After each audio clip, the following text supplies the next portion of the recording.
Muy buenas noches, hermanos. Es un gusto poder estar con ustedes esta noche. Y pues vamos a comenzar orando, poniendo este tiempo en manos del Señor. Y también vamos a comenzar con la segunda parte del Zacarías. Entonces oremos. Gracias, bendito Señor, por esta noche. Gracias por poder estar juntos.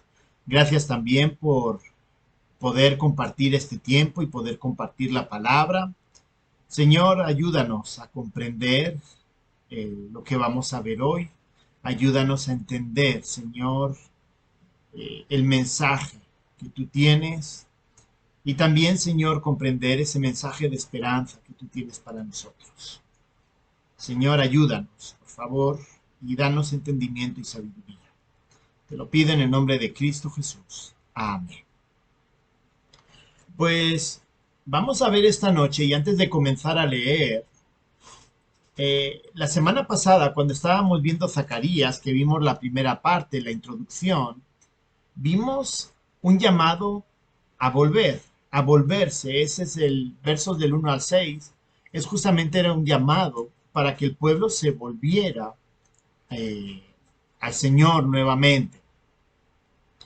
Pero tenemos, ese sí, esa es la primera, digamos, dentro de la primera parte es el primer bloque. Tenemos un segundo bloque que se enfoca principalmente en la promesa de restauración del pueblo y la preparación para el Mesías. Es decir, ya está apuntando a, eh, hacia Cristo y hacia la restauración del propio pueblo. Esto resulta, es una sección bastante amplia, es la mayor, es del capítulo 1, verso 7, al capítulo 6, verso 15. Y a través de estos capítulos vemos exactamente 8 visiones y un oráculo. ¿Por qué esta introducción tan importante y el hecho de no poder seguir el libro, digamos, la estructura tal y como lo tenemos, capítulo 1, capítulo 2, capítulo 3, así sucesivamente? Porque esta sección está escrita, está desarrollada en forma de algo que se conoce como quiasmo o sándwich. A través de las eh, 8 visiones, y la conclusión viene con el oráculo, que es la última parte. A través de las 8 visiones tenemos el desarrollo completo de cómo el pueblo va a ser restaurado y cómo va a venir el Mesías. Pero esta estructura tiene una peculiaridad muy importante. El quiasmo o la torta o la regla del sándwich es que comienza del centro hacia afuera.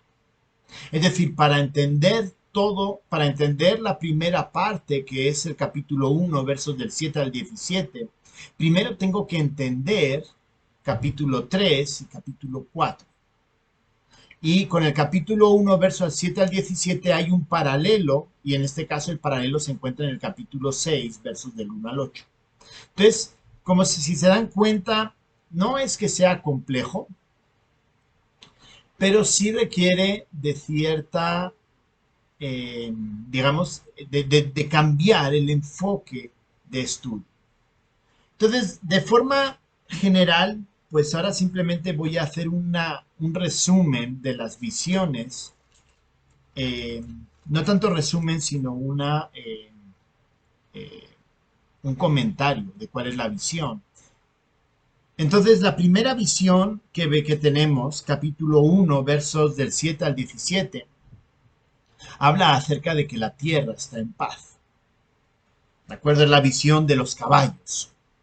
Y esa visión está en paralelo con capítulo 6, versos del 1 al 8, que es la visión de los 4 carros, y habla acerca de que hay paz en el mundo. Así que ya se dan cuenta. que capítulo 1, versos 7 al 17, tiene un paralelo con capítulo 6, versos del 1 al 8. La segunda visión es en el capítulo 1, versos del 18 al 21. Es una visión muy, muy breve y habla del juicio contra las naciones que llevaron al exilio de a Israel, no a Egipto, a Israel.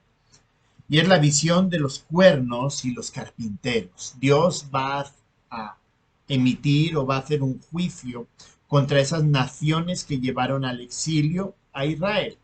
En este caso, estamos hablando de Asiria, eh, el imperio babilónico. Dios ya ha hecho todo eso, entonces Dios ya habla de ese juicio. Y la séptima visión es capítulo 5, versos de 5 al 11, que es la visión de la mujer en el Efa, donde vamos a ver que la visión trata acerca de que Israel no se rebela nuevamente contra Dios. ¿Qué paralelo tenemos? Así como la primera y la octava visión tenían el paralelo de la tierra estar en paz, la segunda y la séptima tiene que ver con que el juicio que Dios dio sobre Israel, porque la primera parte, la segunda visión es lo que pasó en el pasado, lo que les pasó para el exilio, es que Dios hizo juicio contra Israel porque Israel había desobedecido completamente a Dios. Entonces, la séptima visión, que es capítulo 5, versos de 5 al 11, justamente es una visión donde vamos a ver que trata acerca de que Israel no se rebela nuevamente contra Dios. La tercera visión, que tiene su paralelo con la sexta visión, la tercera visión es capítulo 2, versos del 1 al 13, es decir, todo el capítulo 2, y trata acerca de que Dios reinará en Jerusalén. Es la visión, un llamamiento a los cautivos. Y tiene su paralelo con la sexta visión, que es capítulo 5, versos del 1 al 4, la visión del rollo volante, es que Jerusalén es purificada en el juicio. Es decir, vemos que Dios va a reinar, pero para que reine también tiene que haber una purificación de la propia Jerusalén. Y llegamos al centro del sándwich, que es capítulo 3 con capítulo 4. El capítulo 3 tiene que ver con la restauración del sacerdocio a través de Josué, y el capítulo 4, que es la quinta visión, tiene que ver con la restauración del reino a través de Zorobabel. Y vamos a ver claramente el día de hoy que eso apunta hacia Cristo, está apuntando hacia ese Mesías. Así que si entendemos capítulo 3 y capítulo 4, esa restauración del sacerdocio, esa restauración del reino, todo a través del Mesías, entonces entendemos cómo el Mesías va a reinar en Jerusalén, Dios va a reinar en Jerusalén porque va a ser purificada, Dios va a juzgar a los pueblos y el Israel va a seguir siendo obediente. Esa es la otra sección. Y la primera sección, que era capítulo 1, versos 7 al 17, capítulo 6, versos del 1 al 8, habrá paz. Pero para que haya todo eso, necesitamos el centro. Y el centro es capítulo 3 y capítulo 4. La restauración del sacerdocio a través de Josué y la restauración del reino a través de Zorobabel. Así que lo que vamos a ver hoy nos habla acerca de Cristo, cuando la promesa de que iba a venir y de ese Cristo que iba a funcionar o que iba a actuar como rey y como sacerdote. Entonces, hoy va a ser más una exposición de lo que está hablando, y en esa exposición vamos a tratar de ir desglosando lo que está enseñando acerca de lo que hemos dicho, de esa profecía. Esto sí claramente es una profecía de restauración y preparación para el Mesías. Entonces, nosotros ya sabemos que todo esto se cumplió en Cristo, hay parte que se cumplió en Cristo, con esta primera venida queda la segunda parte todavía, que se cumplirá cuando el Señor venga la segunda vez. Así que vamos a leer hoy capítulo 3 y capítulo 4 y vamos a comenzar a ver este sándwich. Y lo que vamos a hacer es ya la semana que viene vamos a tratar de abarcar las otras visiones, ¿no? Aquí vamos a abarcar la cuarta y la quinta. Y la próxima semana vamos a tratar de abarcar la primera, la tercera y sexta, octava, que tenemos que tratarlas en paralelo. Y vamos a terminar con el oráculo. Es versos del 9 al 15. El oráculo es como la conclusión, si lo queremos ver de esta manera, de estas 8 visiones. A unos llaman las 9 visiones, pero bueno, es 8 más el oráculo.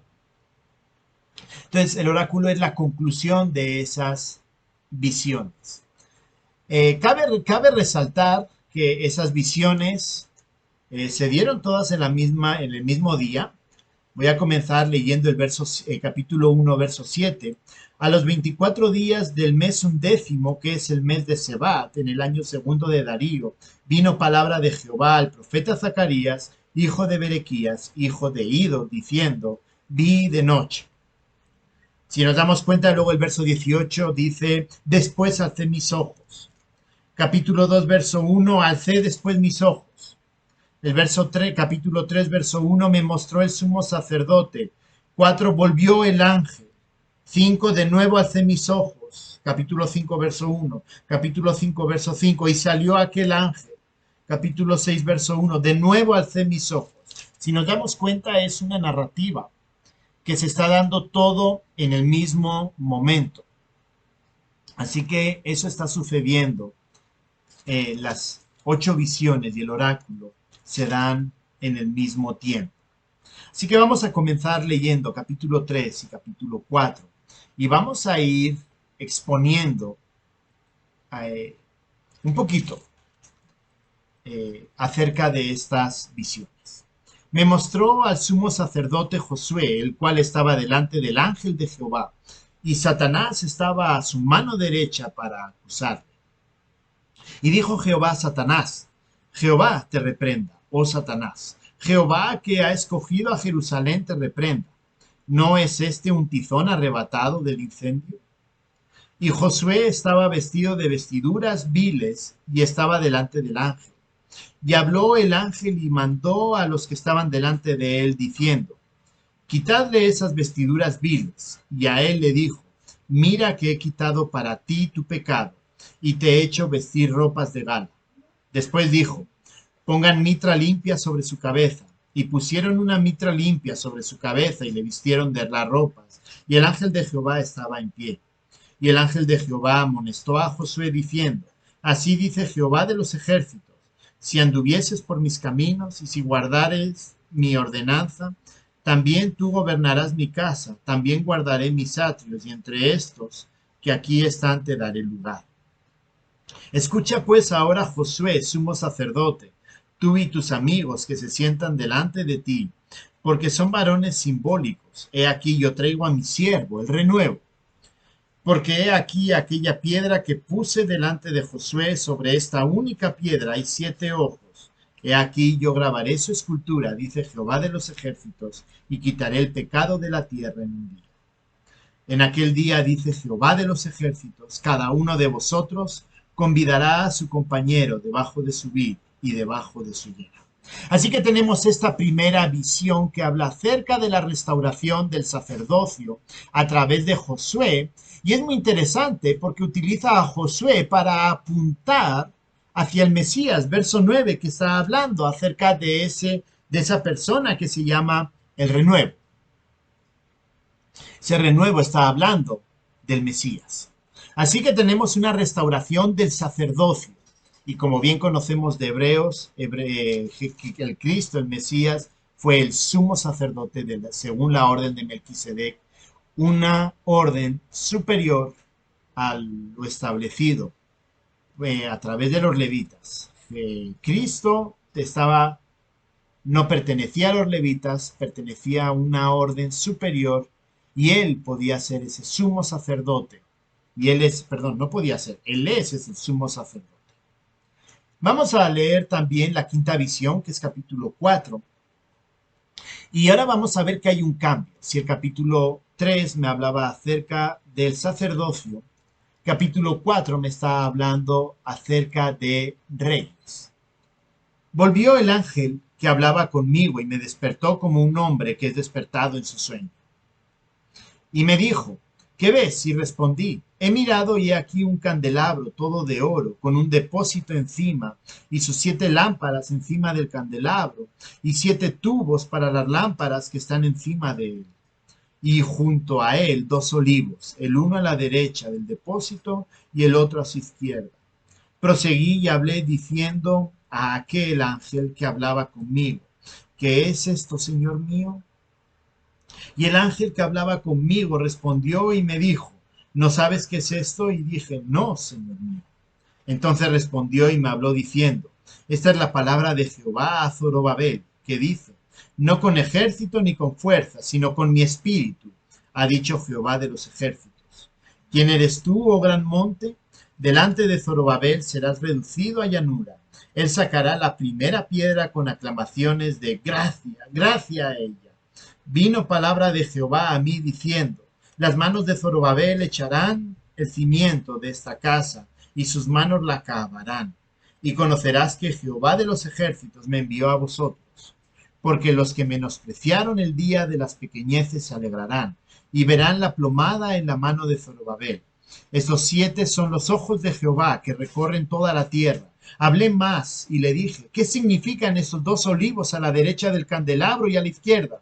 Hablé aún de nuevo y le dije, ¿qué significan las 2 ramas de olivo que por medio de 2 tubos de oro vierten de sí aceite como oro? Y me respondió diciendo, ¿no sabes qué es esto? Y dije, Señor mío, no.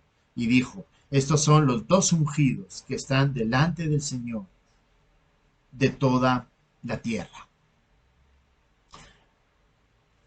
Estos 2 ungidos que está hablando de Josué y de Zorobabel. A través de ellos iba a haber esa restauración. Y recordemos que esto tiene que ver con el pacto que había hecho Dios a David. Recordemos que él le había prometido que a través de su descendencia vendría el Mesías, vendría el rey.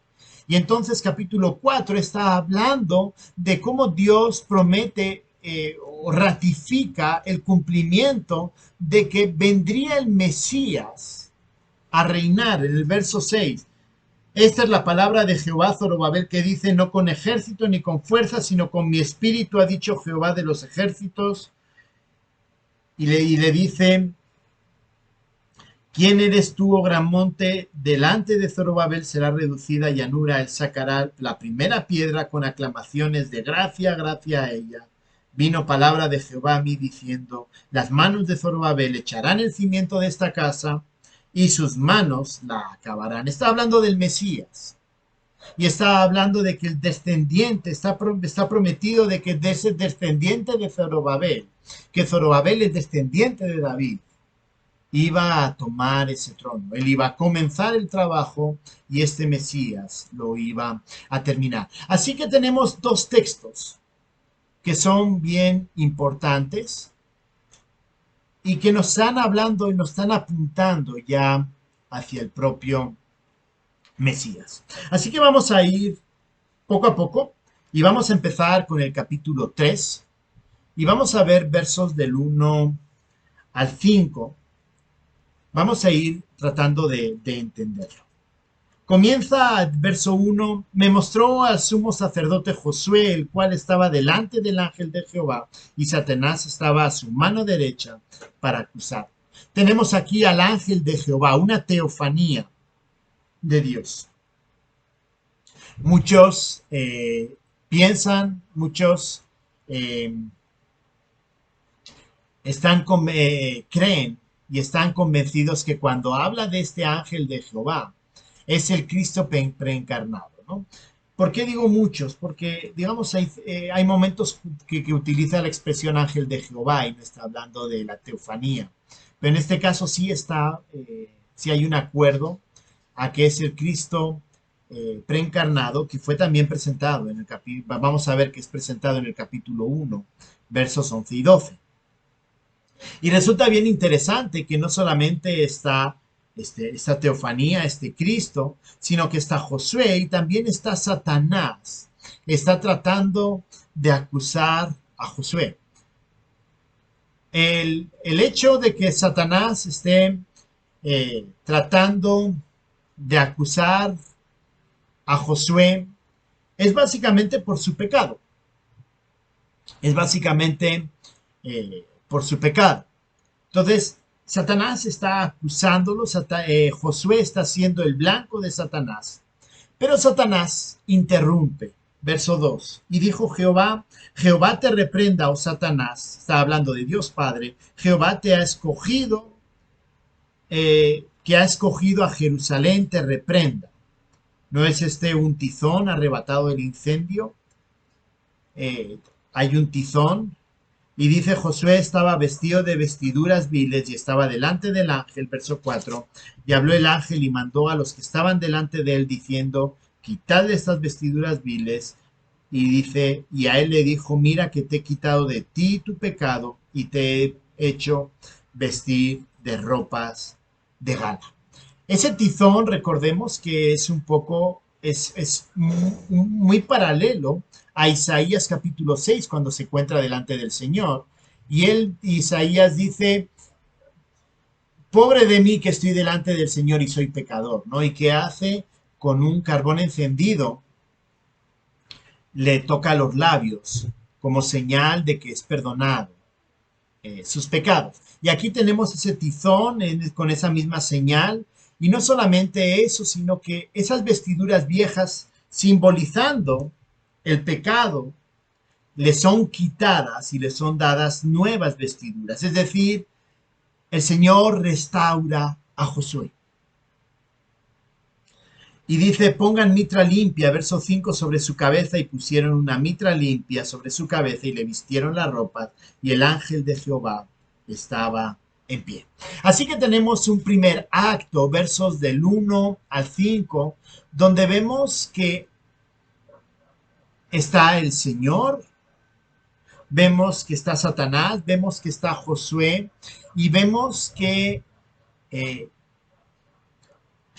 Josué es limpio, es hecho limpio, no solamente con el tizón, sino también a través del cambio de la ropa. Hay una absolución, hay un perdón hacia el pecado. Las vestiduras en este caso representan ese pecado. Y lo viste con ropas de gala, hablando acerca de esa pureza por el perdón de sus pecados.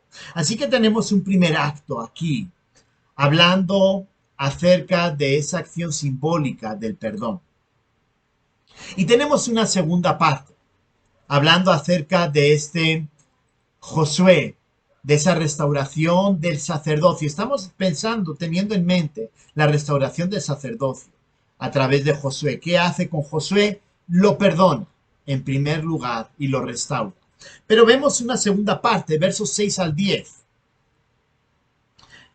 Y vemos en primer lugar, hay una encomienda, versos 6 a 7, y una explicación del simbolismo de esa visión, ¿no? Dice, y el ángel de Jehová amonestó a Josué diciendo, así dice Jehová de los ejércitos, si anduvieses por mis caminos y si guardares mi enseñanza, también tú gobernarás mi casa, también guardarás mis atrios, y entre estos que aquí están te daré lugar.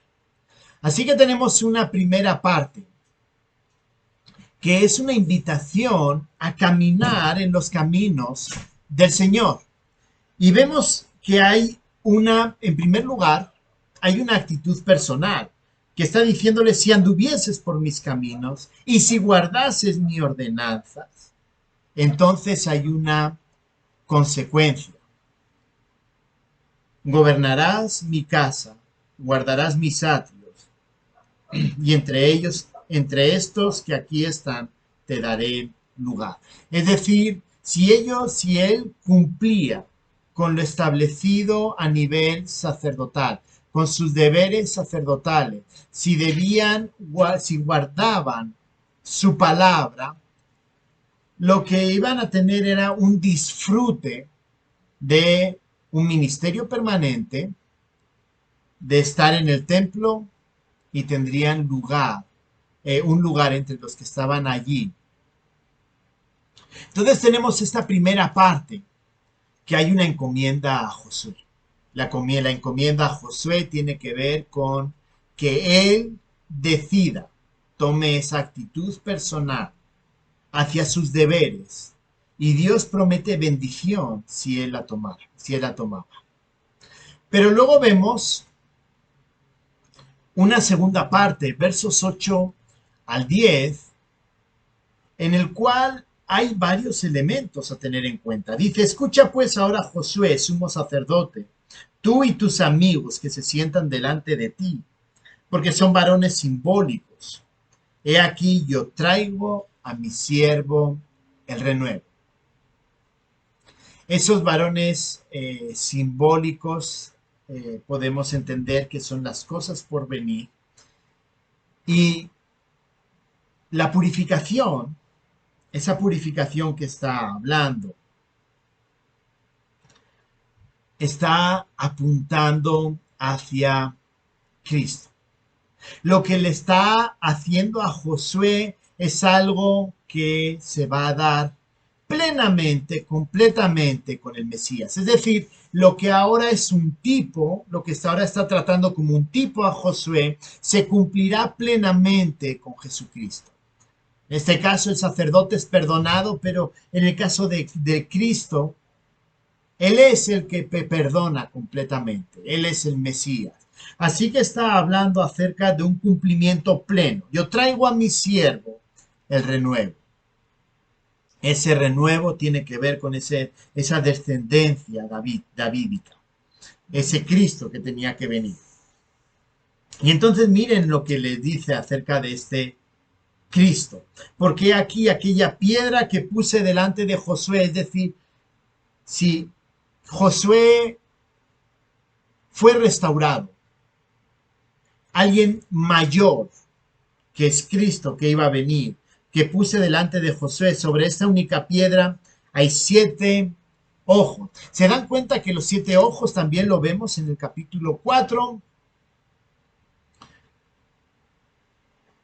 Y eso tiene que, digamos, eso apunta hacia el Mesías, ¿no? Hacia esa inteligencia. Aquí yo grabaré su escultura, dice Jehová de los ejércitos, y quitaré el pecado de la tierra en un día. Es decir, Cristo, el Mesías, cumpliendo plenamente lo que Josué estaba simbolizando, ese tipo, lo que Josué podía hacer en poco, el Cristo lo iba a hacer plenamente a toda la tierra. Y en aquel día, dice Jehová de los ejércitos, cada uno de vosotros convidará a su compañero debajo de su vid y debajo de su higuera. Así que, hermanos, la primera parte, digamos esta primera parte del centro del sándwich, que tiene que ver con esas visiones, la primera de estas de 2 tortas, ¿no? La primera tiene que ver con la restauración del sacerdocio a través de Josué y de sus descendientes principalmente. La primera parte, versos 1 al 5, perdón, versos 1 al 5 hace una introducción, limpiando a Josué, versos 6 al 8, 6 y 7, perdón, habla acerca de esa restauración de Josué. Pero versos del 8 al 10 está hablando acerca del Mesías como cumplimiento tipológico de lo que iba a ser, de lo que era Josué. Es decir, si con Josué pasó eso, el Señor lo purificó y el Señor lo instaura y le dice, si anduvieres en mis caminos, si guardares mi ordenanza, es decir, si fueras fiel, entonces yo te bendeciré, pero no te preocupes, vendrá alguien mayor que Él sí va a restaurar completamente el pecado, sí va a perdonar el pecado completamente. Así que tenemos esa cuarta visión que es el centro, el primer meollo, y es que va a haber una restauración del sacerdocio en Cristo. Y eso sabemos que fue cumplido por Jesucristo, y eso lo vemos también en Hebreos, capítulo, si mal no recuerdo, es capítulo 7 cuando él habla acerca de ser el sumo sacerdote, pero sí, capítulo 7 que habla acerca de ser sumo sacerdote, capítulo 8 como el mediador del nuevo pacto. Así que tenemos ese cumplimiento, perdón, esa profecía de ese cumplimiento con el Mesías, que obviamente nosotros ya lo conocemos, porque la obra de Cristo ya se cumplió. Así que esa profecía, esa promesa, esa restauración del sacerdocio se dio a través de Cristo. Pero tenemos la segunda parte, que es la quinta visión, que es la segunda parte central y que tiene que ver con la restauración del reino a través de Zorobabel. Es decir, no solamente Cristo es el que restaura el sacerdocio, y encima, pues recordemos que Hebreos capítulo 7 lo pone como según la orden de Melquisedec, es decir, no tenía por qué ser de levita, era según una orden superior, anterior al establecimiento de los levitas, sino que también es rey. Recordemos que Cristo en sus funciones fue profeta, sacerdote y rey. Cumplió las tres, esos tres elementos. Esos tres elementos que tipológicamente del Antiguo Testamento apuntaban a Cristo, ¿no? Profeta porque hablaba la palabra del Señor. Ya no era Dios hablando a través de hombres, sino era el mismo Dios hablando a los hombres. El sacerdocio tenía que ver con acercarnos a Dios. Y el rey tenía que ver con esa soberanía y esa restauración del reino, que es que habla muchos, que muchos profetas hemos visto que han hablado. Vamos con el capítulo 4 y espero que en 10 minutos más o menos podamos terminarlo. El capítulo 4 tenemos en primer lugar una visión, versos del 1 al 4. Dice, volvió el ángel que hablaba conmigo y me despertó, ¿no? Él estaba teniendo esas visiones, tenía la visión, se dormía y le volvían a despertar, como un hombre que ha despertado de su sueño. Y me dijo, ¿qué ves? Entonces vamos a ver la visión. He mirado y aquí un candelabro todo de oro con un depósito encima y sus 7 lámparas encima del candelabro y 7 tubos para las lámparas que están encima de él. Y junto a él 2 olivos, el uno a la derecha del depósito y el otro a su izquierda. Proseguí y hablé diciendo a aquel ángel que hablaba conmigo, ¿qué es esto, Señor? Así que tenemos una visión bien compleja. Esos candelabros funcionan con aceite. Y es interesante que pone 2 olivos. Hay uno a cada lado de ese candelabro. Los sacerdotes eran recordemos que dentro del lugar santo había un candelabro con 7 brazos, según lo que había establecido el Señor cuando manda construir el tabernáculo. Y los sacerdotes eran los encargados de llenarlos de aceite para que no se apagara ninguna llama. Eso quiere decir que hacía falta la intervención humana para llenar ese candelabro. Pero vemos aquí que ese candelabro que tenía 7 brazos, había 7 tubos que estaban por encima y esos tubos venían del olivo. Es decir,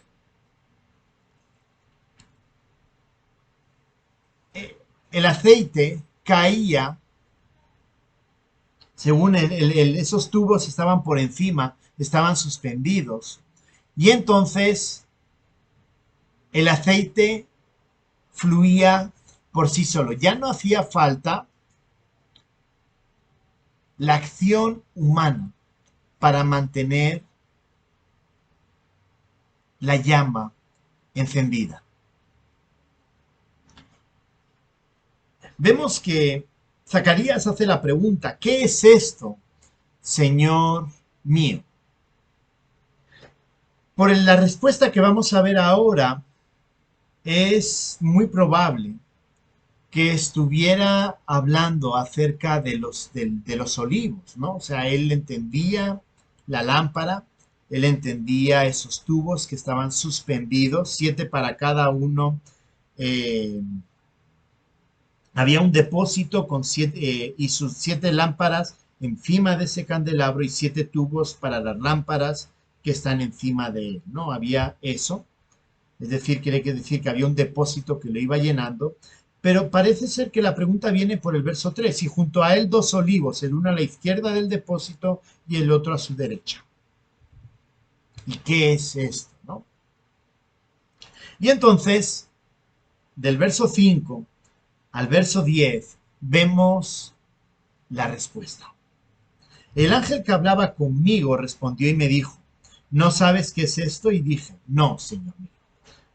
Zacarías es sensato, no entiende y entonces pide una explicación. Entonces respondió y me habló diciendo, esta es palabra de Jehová a Zorobabel.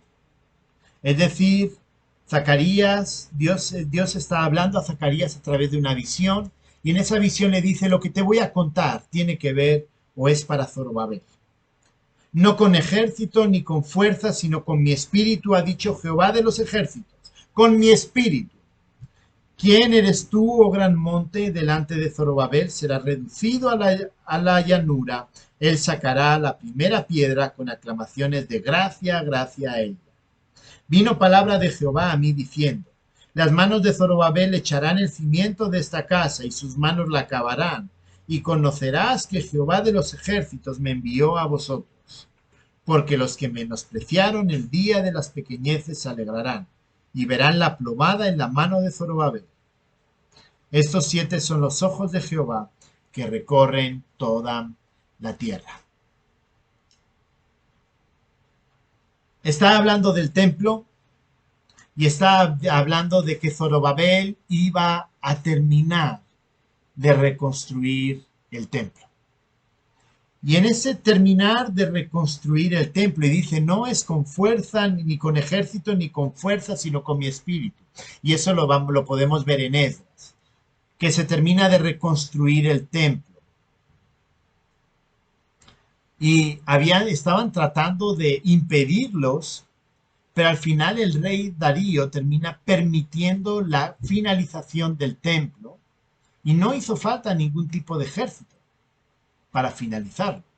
Así que básicamente le está diciendo a Zorobabel, en primer lugar, que él sí va a terminar de construir el templo. Hay enemigos, incluso dentro del propio pueblo, verso 10, dice, porque los que menospreciaron el día de las pequeñeces se alegrarán y verán la plomada en manos de Zorobabel. Muchos piensan que ellos eran judíos viejos que no tenían, que pensaban que ese templo era insignificante, pues obviamente muchos lloraron porque ese templo no era, tenía la gloria que tenía el templo de Salomón. Pero dice que incluso así ellos se iban a alegrar. Es decir, él iba a terminar y la plomada tiene que ver con la terminación, una terminación cuadrada, recta, bien hecha.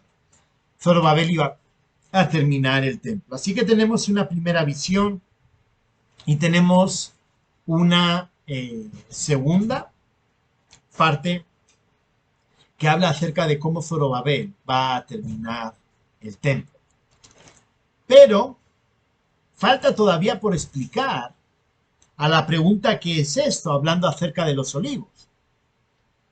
O sea, él ha preguntado ¿qué es esto? Los olivos, no ha dado respuesta. Le habla acerca de que Zorobabel va a terminar el templo, ese rey. Y entonces, a partir del verso 10, de la segunda parte hasta el verso 14, da una interpretación acerca de qué significaban los olivos. Estos siete son los ojos de Jehová que recorren toda la tierra. Recordemos que en el capítulo 3 también estaban los siete ojos. En el verso 9, capítulo 3, verso 9.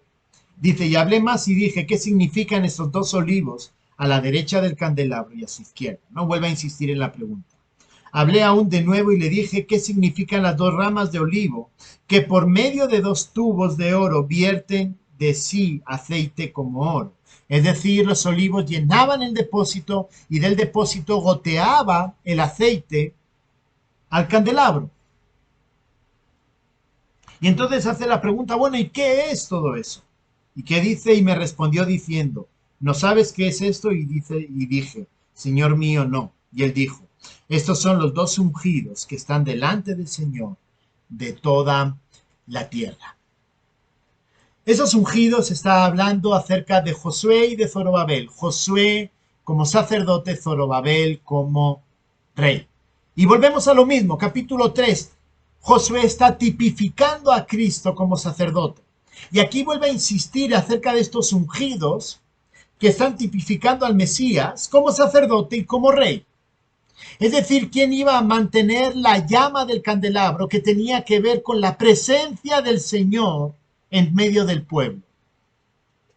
Él dice es el aceite, pero ese aceite que antiguamente, digamos que en el templo tenían que ir los propios sacerdotes a llenar el depósito para que no se apagara la llama. Ahora ya no hace falta. Ahora tenemos dos olivos que tienen dos tubos que llenan un depósito y que ese depósito hace que el candelabro no se apague. Es decir, la presencia de Dios estará presente en todo momento, sin necesidad del ser humano. ¿Y quién es ese que cumple proféticamente? El que cumple proféticamente la función de sacerdote y la función de juez, de rey, que es Josué, a través, digamos, del tipo es Josué y Zorobabel, y que el cumplimiento se da en Cristo. Así que tenemos capítulo 3 y capítulo 4, que nos está apuntando claramente a esa restauración del sacerdocio, a esa restauración como rey a través de la figura del Mesías. Y a partir del capítulo 3 y capítulo 4, vamos a ir viendo ya la semana que viene cómo todo esto apunta hacia Jerusalén, esa purificación, ese Dios reinando en Jerusalén. Vamos a ver cómo a través de este Mesías, Israel ya no vuelve otra vez a rebelarse. Y por último, a esa paz. Así que hermanos, aunque hemos empezado capítulo 3 y capítulo 4, la semana que viene continuaremos capítulo 1, 2 y 5 y 6. Pues este es un mensaje que quizá no es práctico. No, hermano, es que no nos ha dicho que tenemos que leer más la Biblia, no nos ha dicho que tenemos que portarnos bien. Es que los mensajes no son solamente de leer y de portarse bien. En este caso, de lo que estamos hablando, es que a través de Zacarías tenemos una visión de la restauración del pueblo a través del Mesías. Y vemos que también que se cumple esa función o ese tipo en Josué capítulo 3, en Josué y Zorobabel capítulo 4, esas funciones de rey y sacerdote se cumplen plenamente en Cristo. Y hermanos, es que ese cumplimiento es fundamental. El Cristo, comprender que Cristo, en su función de rey, en su función de sacerdote,